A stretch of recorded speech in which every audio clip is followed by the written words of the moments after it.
I'm Ron Johnson, and this is the Ron Johnson Show, and you are on Locked On Sports Minnesota. Coming up in today's Ron Johnson Show, we're going to have LaVelle E. Neal from the Star Tribune. We're going to get his thoughts on the Vikings. What is the team worth? Will they sell? Are they going to be cheap like the Twins have been in the past? Or are the Vikings looking to spend some more money down the road? We're going to talk about a potential former Vikings player now signing with the Bears. Could he be their starting player that puts those pieces together? LaVelle's going to weigh in on that. And then there's some PJ Fleck and Kevin O'Connell likeness that LaVelle and I are going to figure out coming up next on the Ron Johnson Show. On the field, in the broadcast booth, Ron Johnson is Minnesota sports. One-of-a-kind opinions, big-name guests, the teams you care about every day. It's the Ron Johnson Show, part of Locked On Sports Minnesota, and it starts now. Welcome to the Ron Johnson Show. I'm your host, Ron Johnson, as we're going to bring in my co-host, Sam Ekstrom, also producer. We're going to talk a little bit today to LaVelle E. Neal. We're going to talk about the Vikings. We have the Twins, of course, some great Twins insight. 5 o'clock is the trade deadline. LaVelle is going to tell us who they should trade for and who they might trade for. But before we do all that, we have a word from our sponsors. We certainly do. We've all been in situations where we need a little extra cash. Gas is expensive these days. We got to fill the tank. Well, that's where Dave can help. Yes, Dave, the banking app that can help you get up to $500 instantly with extra cash. There's more money for you to fill your tank, whether maybe it's buying a wedding gift, maybe it's catching up on bills. You can finally tackle those pesky expenses that have been stressing you out without any hangups. There's no interest and no credit check needed. Millions of people have already downloaded the Dave app to get the financial relief they need with extra cash. So if you're in a pinch and need some extra help, download Dave and think of it as a helping hand from future you. Download the Dave app from the App Store right now. That's D-A-V-E. Sign up for an extra cash account and get up to $500 instantly. For terms and conditions, go to dave.com/legal. Instant transfer fees apply. Banking provided by Evolve, member FDIC. Well, Sam, as you know, pads are on now for the Vikings.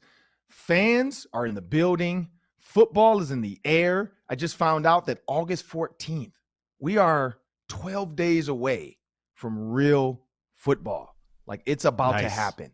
As these players get ready to put their pads on, I mean, offensive line for me, that's where I really want to see. But there's an offensive lineman that signed with the Bears from the Vikings, and LaVelle E. Neal is going to weigh in on that. He's also going to talk about the Twins. And so with the Twins in the heat of this race, the Vikings getting started, somewhere in October, the Wild are going to get back on the ice. There's a lot of sports in the air, but we know LaVelle's heart is with the Twins. So before we jump into all of that, we're just going to tee it up and let LaVelle E. Neal get us going as he joins me on the Ron Johnson Show. LaVelle, man, appreciate you joining me. Question for you just to start out the gate. You had a fire tweet that kind of, got a lot of people involved. You had a text that, I don't know if it was a tweet or text. I think it was both. You weren't invited to play in some of these K-fan games, I guess you'll call it. I think one of them was the Initials game, or it might have been the other one, the program password. It was the Initials invitational tournament. Got it. And so you weren't a part of the program password either, right? Is there a tournament going on with them too? Theirs is done. JG and Ryan Donaldson won. Well, I never played up at that point, and I played like 2 weeks later, and I won. Okay. So I think I'm on the radar now. But there's no excuse for me not to be part of the Initials game invitational. I've played before. The radar is tough for them, though. I've scored points before. They have people in the field who had never played that game before, and I was outraged. I let everybody know it after the selection show had aired. So I'm here waiting. I'm waiting as an alternate. I gotta imagine someone's not gonna be able to make an appointment to be on the show for the tournament, and they're gonna need a fill-in. And maybe I'll get in that way. I definitely understand that, because the program password, they passed me up. I actually had played had the greatest comeback in program password history. I mean, me and Mark Rosen, I think we're down like 66-36, and we ended up winning. And I did I think the Brandy Chastain. I took my shirt off, swung it over my head. So I thought at least for that alone, the fact that I'm willing to take my shirt off, they had to, but nope, I didn't get the invite to that, but I did get the initials invite. I was joking with Max because I think Max is in it too. I was telling him because I saw your text. I'm like, you know what? It's too many black people. Like they're probably like, you know what, LaVelle takes us over the top. It's like scary movies. Like you can only have so many. I thought you were only African American in that field, right? I think you're carrying the torch. I thought Max. I think Max is in it. Max is in it. I think so. I'm pretty sure Max is in it because he and I were not in the program password, but I think we're both in that. Yeah, so it's 2. But yeah, you know what? Like the thing about that initials deal, and that it depends on who's in your field. I think the best thing that happened for me is I think our number 1 guy is like Mark Parrish. I think is who our top seed is. I think it's either that or JG. So it depends on you get. Like I think the ones this Friday with AJ and whoever has meet. Like you're just playing for fun because those two are savants when it comes to that game. But let's jump into something a little less controversial. The Twins. Twins had a big 4.5 game lead. Now it's down to 1 game over the Guardians. Trade deadline is 5:00 today. Do the Twins make a trade for a pitcher? My goodness, I expect them to. In the perfect world, Ron, I really think they need 1 starter and 2 relievers. Okay. Basically, it's a 2-man rotation right now. It's Joe Ryan and Sonny Gray. So it's Ryan, Gray, and then TBA. And, you can't survive like that. Right. Josh Winder and Bailey Ober can't stay healthy. You don't know when they're going to be available again. And Dylan Bundy and Chris Archer are not reliable. Chris Archer I don't think Chris Archer's pitched in the 5th inning yet this year. And Bundy runs hot and cold. It depends on the matchup with him. If he gets a team that's overly aggressive, he can take advantage of with his craftiness, then he can survive. But for the most part, he's hittable. So I think they need a starter to help fill out their rotation. And I feel bad for the Twins because I think this year's pitching setup was better than last year's. I think they had options. They were young options, but I thought there were options. But too many guys have been unavailable or injured. So, and the relief help, I think Rocco was publicly making a plea to the front office when they were in Milwaukee last week and said, because he sat there and watched Devin Williams come in for the Brewers in the 7th and 8th inning and shut him down. And then Josh Hader came on in the 9th, closed it out. And you heard Rocco say, hey, that's what I want to see our bullpen do. That's what I want to see us get to one of these days. Well, you need a personnel for that. And I think Rocco knows that. And I think that was a request to Derek Falvey and Thad Levine to do something about it. They've got the perfect ninth inning guy in Joan Duran, but they use a couple setup guys. Griffin Jackson's a functional kid.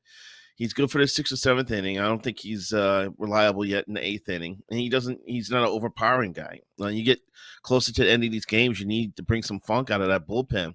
And the Twins only have 1 guy who's like that. So I know they're looking around for pitching here as the deadline looms. A couple of guys have been traded. Luis Castillo's been traded to the Mariners. And Frankie Montas went to the Yankees, unfortunately. God, the rich get richer. And they got Lou Trevino, who's been a good reliever in the past as part of the deal. So they took care of 2 birds with 1 stone there, getting a quality starter and a quality, potentially quality reliever for their staff. And there's still some options out there. David Robertson of the Cubs is having an excellent year at age 36, and he'd be a rental player, so it wouldn't cost the Twins a lot. I think they should look into him. Daniel Bard is the closer for the Rockies, who aren't going anywhere. He's like 35, having an excellent year himself. Going to be a free agent. Won't cost a lot. It shouldn't cost too much.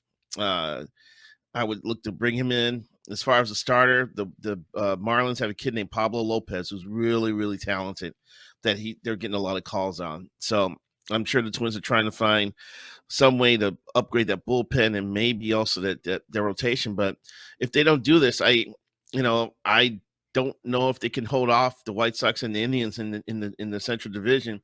This is going to be a very interesting month for Ron because I looked at the schedule, and they've got some testers this month. They've got some tough teams in the month of August. The Blue Jays come in town this weekend. They go to the Dodgers for 2. The Rangers are okay; they're not bad. Houston Astros who may be the second best team in the American League behind the Yankees, show up later on in the month. And then the Red Sox show up at the end of the month, end of August. They got some testers here. I was doing predictions for my Sunday column, and I see the Twins treading water at 14-14 this month because it's a 28-game schedule. I don't know if that's enough for them to stay in first place by the end of August. So they need to improve their chances here. Yeah, wow. I mean, 500, you always assume you could get it done in baseball just because it's so many games, but you're right. Like when you look at where the Guardians are and the White Sox, they're close. I mean, literally one game. They're right there. Yeah. And it only takes them to try to flip a series, get a game they weren't supposed to get. So is Noah Syndergaard, I've heard that name on a couple articles. Is that too big of a name when you talk about money and the Twins? Well, Noah Syndergaard, if I remember correctly, signed a 1-year deal with the Angels at about $20 million. He was coming back from surgery that kind of wrecked his 2021 season. So he was trying to have a make good season, then re-enter the market after this year. And he's been decent. He's 5-8 with a 3.83 ERA. His strikeout rate is a career low. He's only striking out 7.2 batters per 9 innings. This is a guy who used to strike out 10 and a half batters per 9 innings and be one of the most filthiest, nastiest guys in the league. But he's learned to be crafty. He's learned to work hitters better. He's only given up a handful of homers. He's only given 9 home runs all year, which is really good for a starting pitcher. He's not getting hit. About 8.4 hits per 9 innings. So he's got some good things. It's just that he's not missing bats. He would be a functional guy, and he would help the Twins rotation. I'd take him over Bundy. I'd take him over Chris Archer right now. I'm not sure if the Twins have jumped in with both feet on him, but that should be a person they should be asking about and see if there's a match there before the trade deadline. I mean, that's a good call on your part to throw him out there because he's making $21 million this year, and I keep being told by baseball people there's no such thing as a bad 1-year contract. So the Twins will be on the hook for the final 2 months of the season. So that's the final third of 21. So about $7 million for the rest of the season, which shouldn't be a problem. And he can help you get to the postseason. And then you have Thor on your postseason roster, which isn't bad. And the other thing, too, Ron, to remember is that Kenta Maeda, indications are that Maeda is going to be pitching before the end of the year. The Twins don't think they'll use him as a starter, but he definitely can relieve and help out of the bullpen. So that could be one potential solution as well. But I like the Syndergaard approach if the Twins are definitely in on him because he could help them. He's not an overpowering guy. Shouldn't cost a lot. The Angels are going nowhere.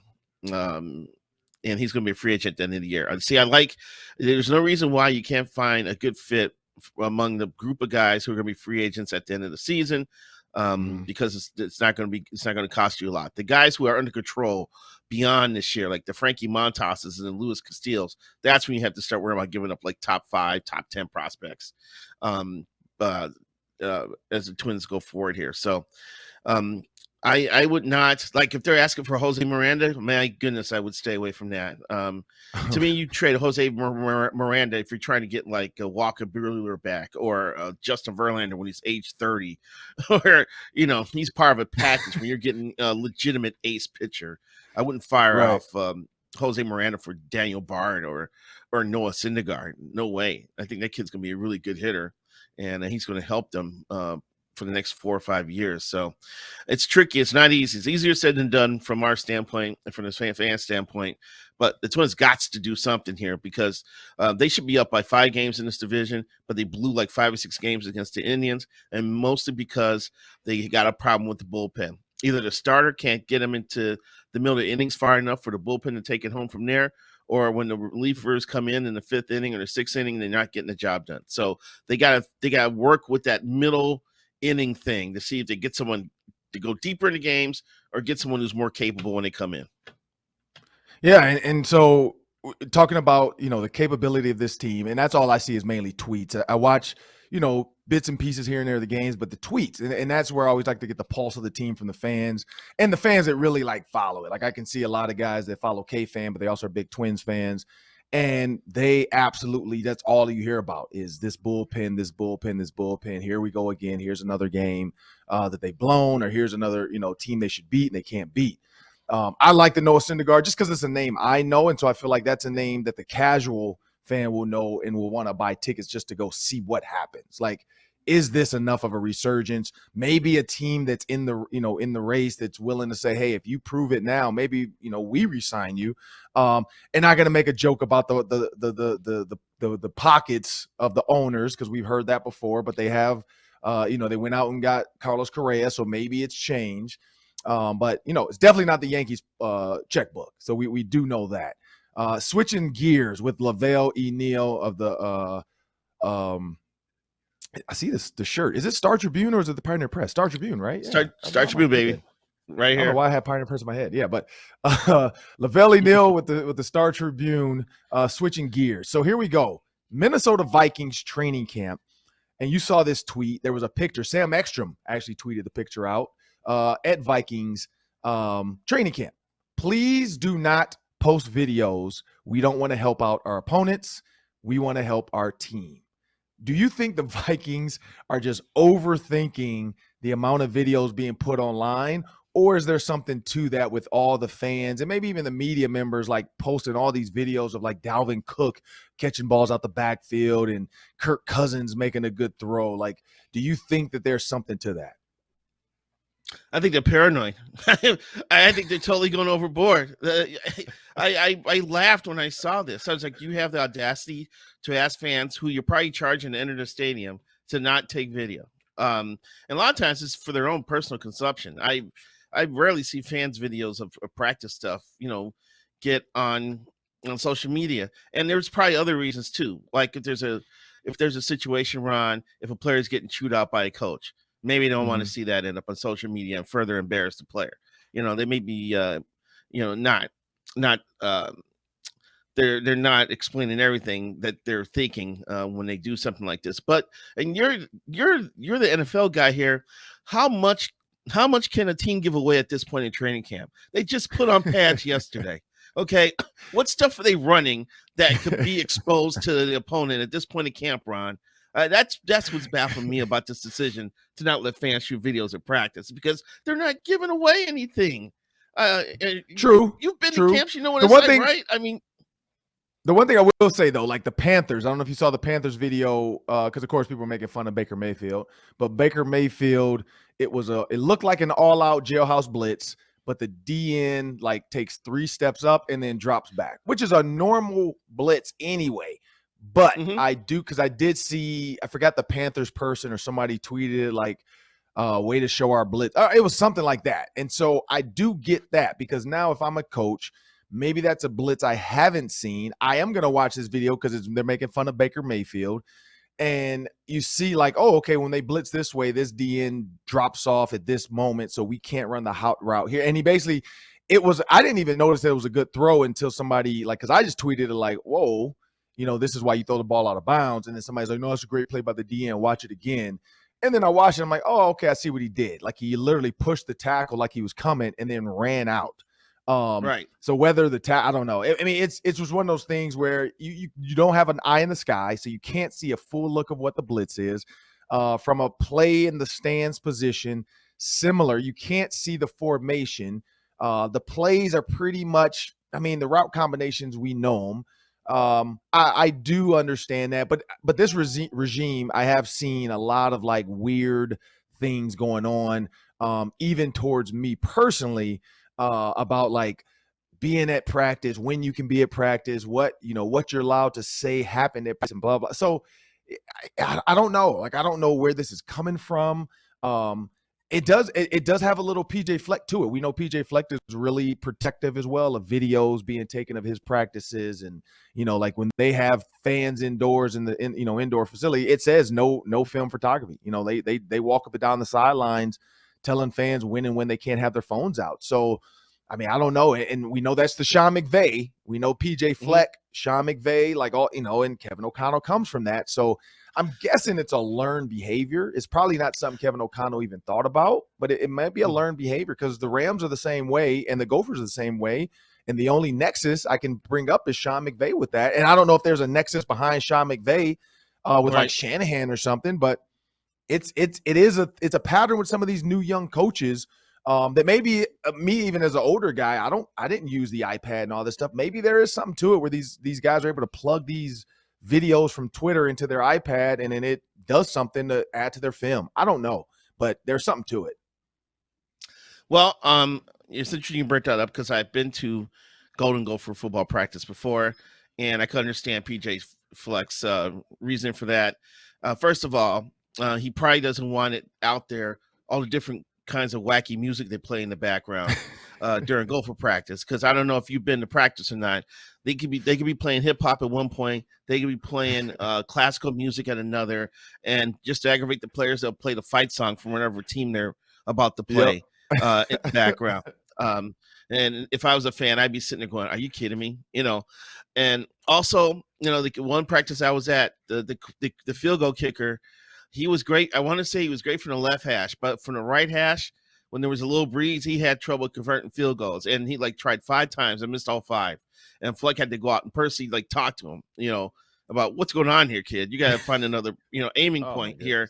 So I don't know if Fleck wants that out, on social media as well. So I can understand that a little bit more on the college side than I am the professional side, because they're professionals, and they, even if they saw the blitz and they saw the defensive lineman drop back after making it look like selling a blitz, these guys are good enough to drop other stuff by the time it comes to face these opponents. Oh yeah. So I just why I think there's a little paranoia going on the Vikings part and on these teams.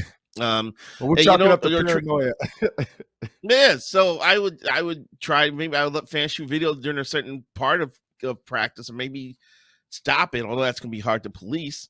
Right. But man, you charge these fans to show up, let them have fun. They're gonna want to take pictures, they're gonna want mementos, they want to show their friends, look at how Justin Jefferson burnt your boy Cam Dancer in this one. They're gonna want to show these things to their buddies and keep them for themselves. Let them have those moments. That is true. I mean, and that's what I'll say. Like PJ Fleck, that's one thing I say about the Gophers. They have it now down to a science. They say open video up to this point. I know the media is allowed to shoot video for the Vikings practices up to a certain point. So yeah, maybe they need to come up with a better verbiage of hey, sign says film now, go, and then red stop, red light, green light. I don't know. Right. They got to come up with something to help the fans out. So then when they go back to another special teams period, red light, you can film this. You can show our punt returners back there, punt returning and blah, blah. And, you can show the offensive line doing one-on-ones, DBs and receivers doing one-on-ones. And then we go team, green or red light, stop it. So there may be some madness to this that eventually they'll figure out. They're new in town though. So they're just getting their feet wet. They don't really know Kwesi's, say less. So clearly it's video less. His wife wants him to say less, so he's going to video less as well. But as we transition, we're going to have Sam Ekstrom join the show. Up next, it's the Daily 3 with myself and LaVelle. That's 3 questions, 3 minutes each. Here we go. And before we jump into that, a quick word about betonline.net, the fastest and easiest way to check in on all your betting needs. Find your favorite sports and events at the #1 online source for odds, lines, and games. Find reviews and news of every league, NFL, NBA, NHL, combat sports, esports, and even golf. There are live in-game betting options there, scores, and podcasts. They have you covered. Head to BetOnline today or use your mobile device to learn more about the action happening today. BetOnline, where the game starts.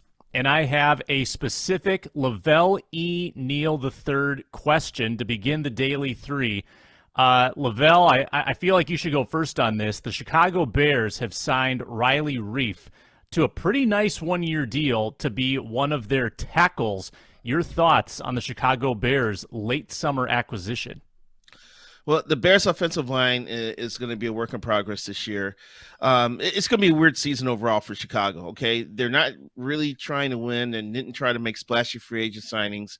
The stuff I've read is that they could have as much as $80 to $90 million in cap space next offseason. So I think they're kind of building toward that.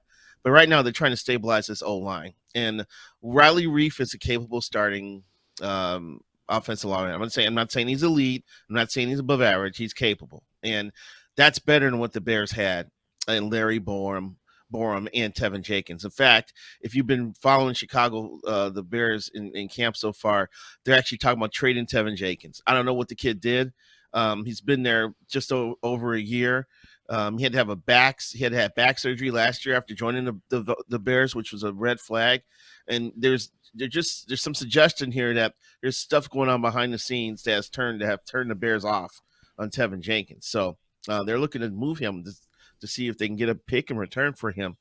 So it's going to be Riley Reef. There's a 5th round pick they drafted who looks like a really good prospect at left tackle, but they don't. Is it Walker Jones? Something Jones, and they don't want to throw him to the Wolves right now. So I had no problems with Reef. We also signed another kid in Schofield that's going to probably start at right guard.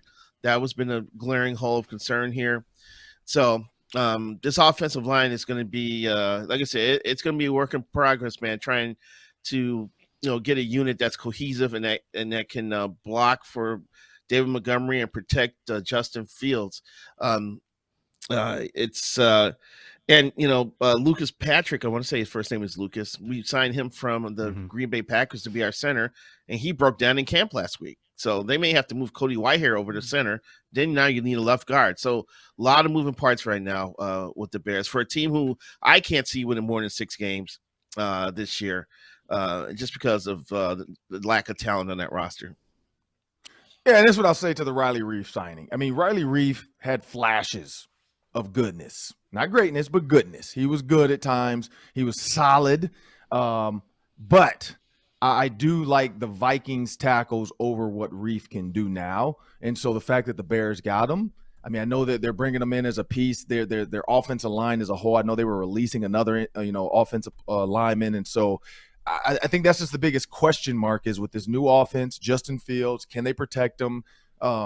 Is he going to look like he was at Ohio State? A lot of people just assume he was just running quarterback. He's not. He can run.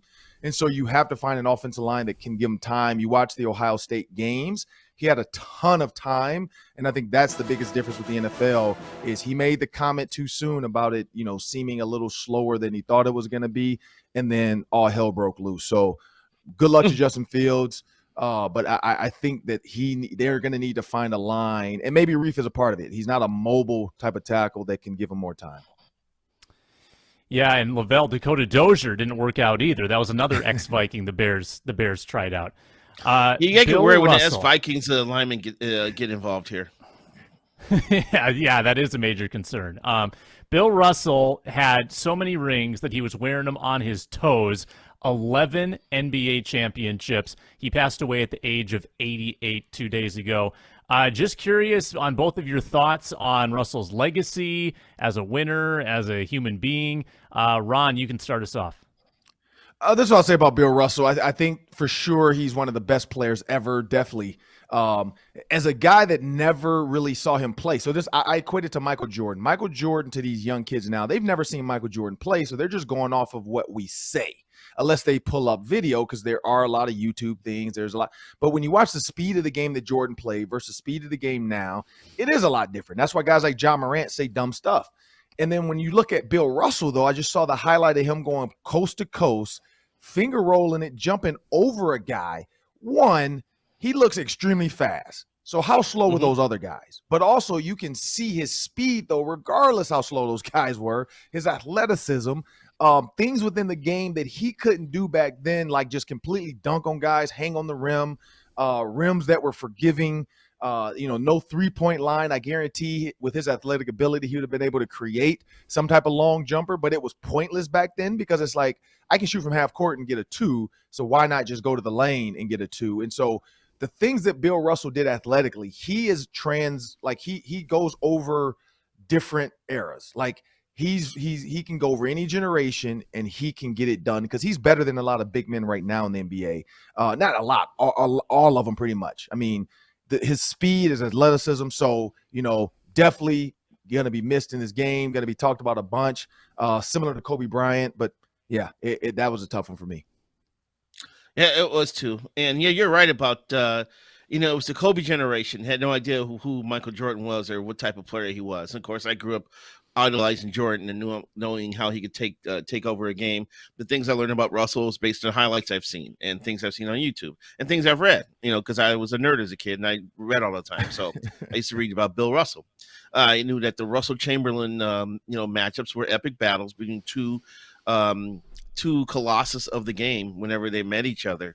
Of course, Russell was an anchor of some fantastic Boston Celtics teams. I've had a chance to be around Russell a couple times in his post-playing career, and he's a very kind, warm-hearted man who liked to laugh. Just a great guy to be around. So I was really saddened to hear about his passing. And I do think part of me still believes to this day that the NBA wanted Alonzo Mourning versus Shaq to be the Russell Chamberlain matchup of the more modern era, but injuries, I believe, to Mourning kind of stopped that from actually materializing because we all wanted to see the big men go after each other.